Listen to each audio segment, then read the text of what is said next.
You ask Tiger to solve. This deals with linear equations with one unknown.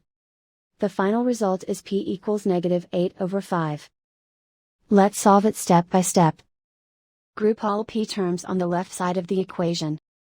Subtract 4p from both sides. Group like terms.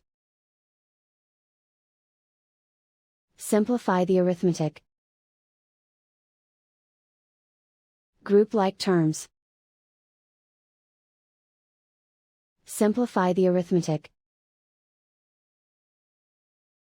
Group all constants on the right side of the equation. Subtract 14 from both sides.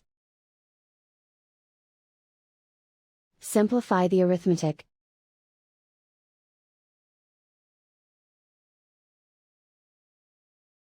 Isolate the p.